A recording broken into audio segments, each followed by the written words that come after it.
Closer look at magazine articles that caught our attention. Today we're spotlighting a piece that appears in the January-February issue of Washington Monthly. It's titled, "Time to Abolish Cash Bail." Ann Kim wrote the article, and she joins us now. Good morning. Good morning. Pleasure to be here. So for the unfamiliar, can you explain how the cash bail system works and what exactly it is? Sure. So the purpose of the pretrial justice system is really twofold. The first is public safety. If you've arrested someone you think is dangerous, the pretrial justice system is intended to keep dangerous people locked up. The second thing, however, is that if you are not a threat to public safety, we just want to make sure that you show up in court and have your day in trial. What the cash bail system does, however, is fail to meet either of those goals. It reduces the question of someone's freedom down to one thing, which is how much money you have. And that has terrific collateral consequences for a lot of innocent people. And in the piece, you tell the story of a 31-year-old man named Rafiq Shaw. He lives in East Baltimore, and you write that he had the bad luck to be walking by right as the police were getting ready for a raid. Tell us his story. Right. So he lives in a part of Baltimore where police activity is not all that uncommon, and this is his neighborhood. He's walking past a house, and the police grabbed him. They thought that he had come from the house. They took him inside. They took his car keys. They searched his car. They came back and told him that they had found a gun. He's never owned a gun in his life, is what he said. This is probably an arrest that never should have happened. It took the jury less than half an hour to acquit Mr. Shaw. In the meantime, however, he had to bail himself out of jail. He ended up going to a bail bondsman. His family did. They paid $10,000 to a bail bondsman to get him out of jail. He's been paying $100 a week, every week, ever since he got out. He's been acquitted. He's an innocent man. And how typical is his case? Very typical, unfortunately. There was a recent report by the Maryland Public Defender's Office that looked at the amount of money in bail fees, non-refundable bail fees, that have been paid by people who are not convicted. Their charges have been dropped or they've been declared innocent. $75 million in 1 year from low-income defendants in Maryland alone. And you write that cash bail is particularly bad for people accused of minor crimes. Why is that? Well, so just to back up a little bit, most of the people who are in local jails nationwide are actually people who have not been convicted of a crime. They are technically innocent under the law. And the county, there's a survey of county jails. Most of the people who are in county jails are also low-risk offenders. These are not your murderers, your rapists. These are people who've been convicted, or not convicted, I'm sorry, charged with a misdemeanor drug offense, for example, or a hit and run, or some very low-level violation. And they're really not a threat to public safety. They just can't afford to get themselves out of jail. Ann Kim is our guest this morning. We're talking about her piece in the Washington Monthly titled "Time to Abolish Cash Bail." We'd love to hear from you. If you live in the Eastern or Central time zones, call 202-748-8000. And if you live in the Mountain Pacific time zones, call 202-748-8001. Now, Ann, only a few jurisdictions have replaced bail money with another system, risk assessment, which helps judges decide whether defendants should be let free pending trial or not. Can you explain how that system works? Right. So pretrial justice reform is something that's actually been in the works since the 1960s. Robert Kennedy mentioned the injustice of cash bail back in the late 60s when he convened a conference on the terrible consequences of deciding whether someone should go free based just solely upon their wealth. However, it's only been in a few years that states have been able to come up with evidence-based tools to help judges decide who really is a public risk and who is not. The gradual deployment of those tools is what is happening now in Alaska, in Colorado, in Kentucky, and of course the District of Columbia actually has not relied on cash bail since the 1960s and uses a risk-based system.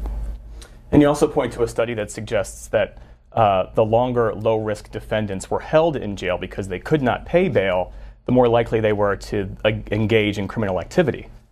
Well, that's right. And the Laura and John Arnold Foundation did a report that discovered that only 2 or 3 days in jail is really enough to increase the chances that someone is going to be back in the criminal justice system. Someone like you or I, we could probably lose 3 days, and people might think we were on vacation or something like that. But if you're a low-income person who maybe has a shift job, you can't afford to miss 2 or 3 days of work. So in Rafiq Shaw's case, just to get back to him, he makes $10 an hour working at U-Haul. He was arrested on a Friday which meant that he wouldn't have a bail hearing until Monday. He was looking at spending his entire weekend in jail. He works on weekends. He has a 6-month-old child. His family was desperate to get him out, and that's why they went to a bail bondsman. Let's go to our first call. Michael in Germantown, Maryland. Go ahead. Michael, are you there? Yes, sir. I got a comment about what happened to my son. My son was pointed out by someone saying that my son, armed robbery, robbed him at gunpoint. Police came to my house, locked my son up, and put my son in jail. Me and my wife had to come up with money to bail him out of jail, and I also had to come up with extensive amount of lawyer fees to pay lawyer. Only to have, when time comes for trial, have the person walk up in court and point on my son and say, no, that's not him. That's the wrong person.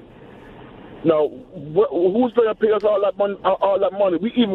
My family got evicted out of our house because of that. We got evicted because the police came in our house looking for a gun, which they didn't find anything, and now we basically live in a family house now because of this mistake. What do you think about that story? Is that typical? Well, the quality of arrests is not always great, as this gentleman's call makes clear. In Baltimore, for example, the Department of Justice did a review of the number of arrests in Baltimore and found that between 2011 and 2015, prosecutors had dismissed about 11,000 cases. So people perhaps in this gentleman's situation of mistaken identity, or in the case of Rafiq Shah, just overzealousness. It happens a lot, and it's fodder for the bail bond industry. Let's go next to Joseph in Charlotte, Tennessee. Good morning. Good morning. Well, I'd like to say that I have a view on this here where I live in Tennessee, and they use a bail bond system here. And I was surprised when I learned that you'd go through the court system here, and whether you were found guilty or innocent, you were not getting your bail back. I couldn't understand that. I come from Wisconsin, and I was in the county jail a couple times up there, and I always paid my bail. And then when the court case was finished, guilty or innocent, I got my bail back. So I mean, but I understand too. We don't pay a state income tax in Tennessee, so they have to cover the money somehow. So this is a money generator. It not only generates money for the few guys that are putting out this money, but it also creates revenues for the state. And you're not going to end that. There's no way. So and under Trump administration, I see it being expanded for the entire United States, and also we know that civil forfeiture has taken more money from the American people than burglaries. So there you go. That's my comment. All right. Next up is Vincent in Tulsa, Oklahoma. Well, I think they're liars, and they send you stuff in the mail that ain't true, and they don't do what they tell you they're going to do. And I think if you want to get rid of them, get rid of them. Most of them are liars.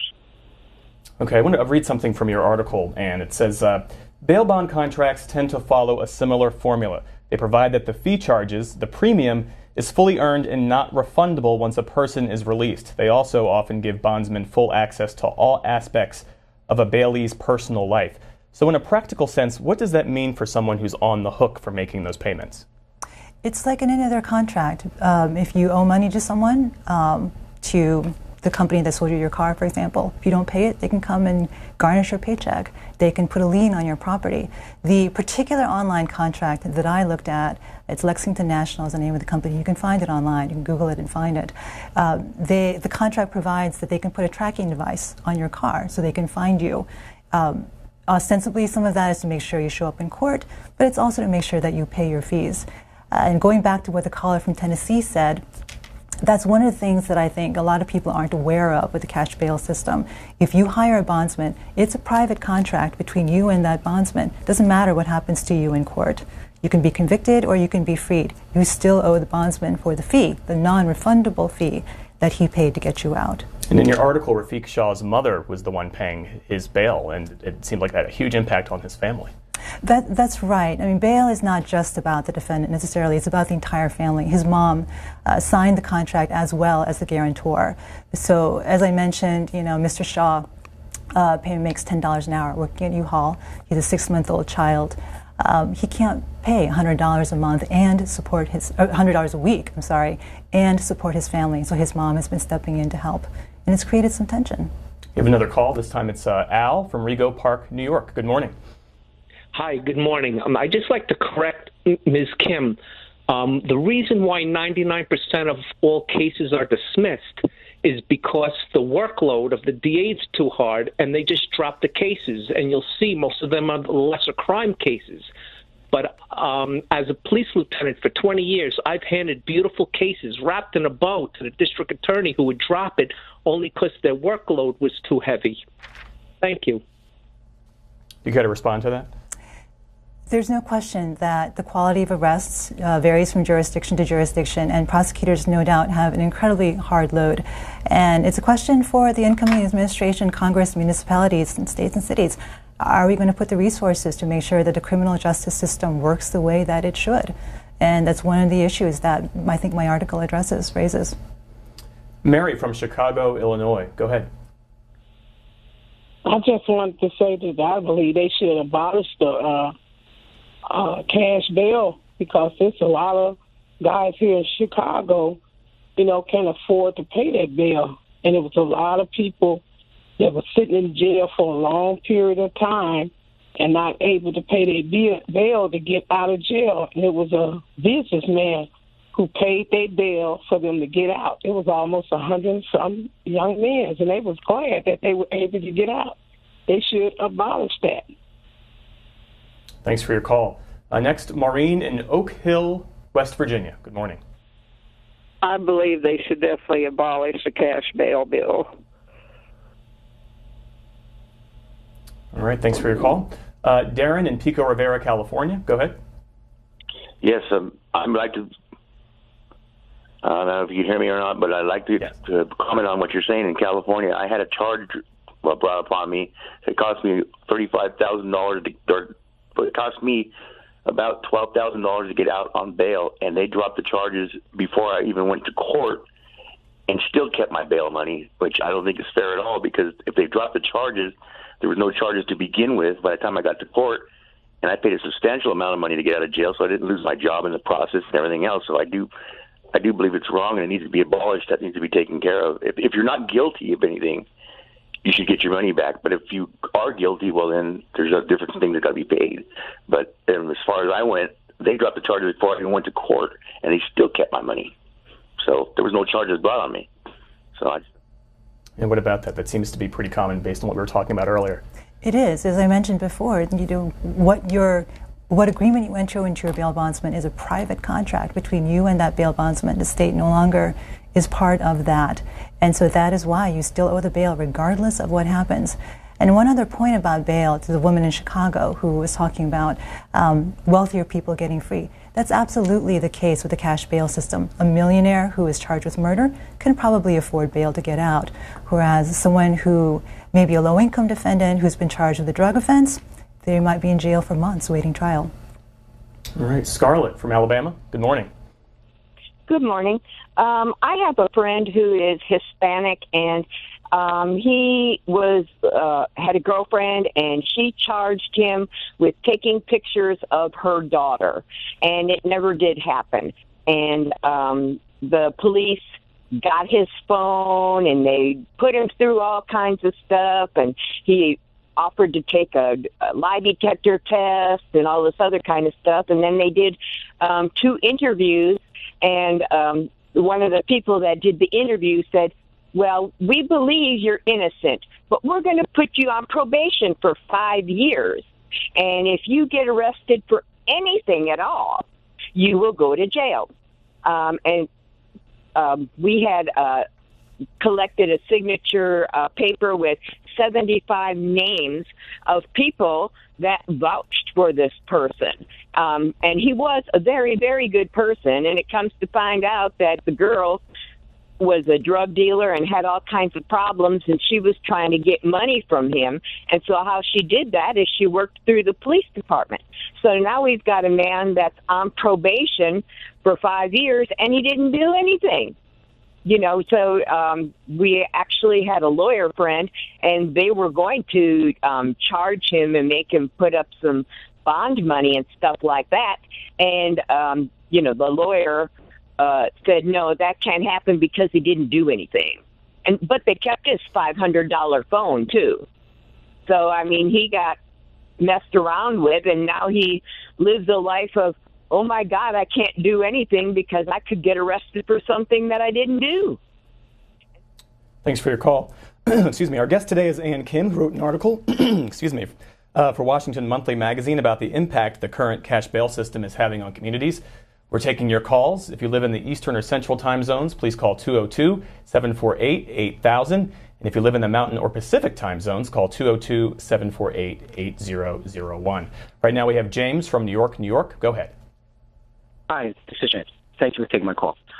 The bond system is strictly a monetary thing for the state. The federal government does not even use cash bonds. They use property or sign out bonds. It does not matter of the offense, the charge, or the crime. Paying bond is only a way supposed to be to make sure the defendants show up for court. It is not supposed to be punitive or punishable. But the way the state uses it, they use it as a way to harbor criminals inside the jail system so they can get money because most of the millionaires are running the jail system. So this is nothing to do with bonds. It's about money. Always money. You got to respond. A couple points. I think you raised some very interesting issues here. One point to make here is that it actually costs state and local governments a lot of money to keep people in jail pre-trial who are technically innocent. I saw one report that estimated that cost to be about $9 billion a year to keep people who are technically innocent in jail. Is one reason why the state of Alaska actually recently began reforming their pre-trial, the criminal justice system, because they just couldn't afford to keep people in jail that long for anymore. The second thing, it's not just the state that's involved here. There's a private commercial bail bond industry that writes about $14 billion in bonds every year, and they profit mightily from writing these bonds. It's not just the state. Yeah, in your article you write, no one really knows how big the commercial bail bond industry is in the U.S. Some of the nation's largest bail bond insurers are either foreign-owned or privately held. A 2012 study by the Justice Policy Institute estimated that the industry writes roughly $14 billion in bail bonds per year, and the professional bail agents of the United States say that there are about 14,000 bail agents nationwide. So it almost begs the question, what policies are in place to regulate how the system operates? Well, it's interesting because there was some very bail-favorable legislation that was passed with the help of the industry and an organization called the American Legislative Exchange Council back in the 1990s that enshrine the cash bail system in a lot of states. So in many states there might be bail schedules that dictate the amount of bail that must be required in the amount, if there's a particular crime, murder is X, robbery is Y, that kind of thing. There are also statutes that dictate the fees that bail bondsmen can collect. In Virginia, for example, there is a minimum fee that it's at least 10%, but not more than 15%. So that basically guarantees a bail bondsman what his or her fee is going to be. I would say the legislation in this case right now is much more about protecting the bail bond industry than about regulating them in a way that makes it more fair for defendants. Okay, let's go back to the phones. Nikki in Birmingham, Alabama. Good morning. Good morning. And Ms. Kim, I just wanted to say to you, you make a very good point as far as in low-income people not being able to make those cash bonds versus someone that has the money to make those cash bonds. Abolishing a cash bond is not going to solve any problem. Why would people expect to get their cash bail bond money back? It's doing you a favor, first of all, by allowing you to get out before you even go to court. Even if you are found guilty or not guilty, It's allowing you to get out, get things situated. So abolishing the cash bail system is not going to work at all. It's not going to work, and that's the only thing that I have to say. All right, Sal in Nyack, New York. Good morning. Sal, go ahead. All right, we'll move on to Anna in Edgewater, New Jersey. Anna, are you there? Yes, good morning. Can you hear me? I can, yes. Go ahead. Actually, it's bouncing off what the last call, the caller just said, that abolishing the bail would be a problem for lower income people. I'm an attorney in New Jersey, and in the city of Patterson, there are a lot of low income people that get arrested. If they don't have the money to pay the bail, then they'll be sitting in jail over a weekend to go before, let's say, a municipal court judge. If it's something small, if it's minor, they would have to wait until that following Monday. Second of all, I'm not sure if Ms. Kim's article addresses when you have like a 10%. When you have a bail that's set for a minor crime, the judge will allow what's called a 10%. So only 10% is put up. I think we're actually on the same page. When we say abolishing cash bail, we mean not requiring people to pay cash bail anymore, but replacing it with other systems. So, for example, there are actually studies now that show that if you are using an unsecured bond, you don't pay any money up front at all, not even at 10%, nothing, but you are liable for the full amount if you fail to show up in court. That works just as well as a traditional cash bail system. Other non-cash bail alternatives that work well is simply sending a reminder in the mail to someone to show up in court. There is an 8% failure rate, according to one study. So that tells you that just telling people to show up is enough to get them to come. Why do we need to have them pay bail as well? All right, let's go to Dee Dee in Mountain View, Arkansas. Go ahead. There was just a couple of kids murdered here in Sloan County. One was a year old, and then one was 4 years old. And, the people, they go to jail, and we have to pay for them. I'm not against death, but, I don't think it's right for them to kill little kids and do things like that and then get out on bail. But, kids are precious. God give them to us. And so we're supposed to respect kids and stuff and respect everybody. And I'm watching your show, and I really enjoy it, and I appreciate your time. I'm Judy Finster from Stone County, Arkansas. Okay, Emily in Denver, Colorado. Good morning. Good morning. I was calling because I don't think they should abolish cash bail. They have a system in Denver where they have pre-release bails through the city, and it comes with a lot of fees. You have to pay to go to classes. You have to pay to go to drug class. It's just a one-way ticket back into jail. So we need the cash bail bond system. Thank you. And we've been talking about the impact on people who have to pay the bail back, but what kind of recourse do bondsmen have if people don't pay? Well, this is where those large insurance companies come in. The fees that the bondsmen collect from the defendants are actually, they call them premiums, and they call them premiums for a reason. They pay premiums for larger insurance policies that they take out. So some bondsmen do put up their house, or they put down a mortgage or something like that, but they're also insured by these large companies. They pay premiums just like you do on your house or your car.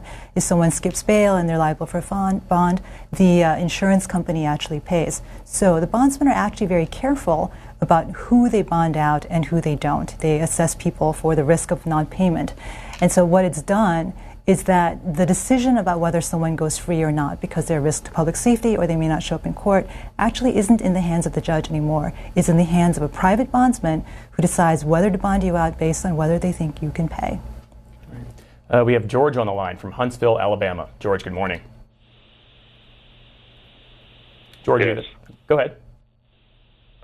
Yes, I understand why you have to pay the bondsman back because he does have a contract with you, but there are cases where the person themselves are paying their own cash bond and they don't get their money back. What's the deal on that? What about that? You can work directly with the court. I'm not sure in this particular instance you're talking about, this gentleman is talking about. It must depend on the jurisdiction or a particular peculiarity of that particular case. Okay. And we have Richard calling in from Florida. Richard, good morning. Good morning. Thank you, C-SPAN. I'd like to say that I don't want to go into my being arrested and the bail that I had to pay. I'm just looking at the justice system just in general. I'm 75, so I've been watching it for a while. And we have, seems to me, a dual justice system. We have one for the rich, and then we have one for the poor. And if you have enough money, well, O.J. Simpson didn't kill his wife, and Jackson wasn't a pedophile. You get enough money, you can buy your way out of anything in this country. So it's the whole system needs to be looked at. It's not fair. It's tilted for the wealthy. Thank you, C-SPAN. We talked earlier about some other systems that might work as a replacement, the risk assessment system. Are there any other viable replacements that you think might work? There are a few options. There's a risk assessment, which is probably the cutting edge way to do this. Another way simply is to require judges to take into account the financial condition of the defendants when they set cash bail. So in places like Los Angeles, for example, where there's a bail schedule, where if you're charged with X crime, the bail has to be this amount, that would go away. And in that circumstance, the judge would have to consider the financial condition of the defendant and set a bail that's commensurate with what that defendant can afford. And that is at least a fair method of administering cash bail if a jurisdiction decides it wants to keep it. Okay. Ann Kim is our guest this morning. We'll be right back.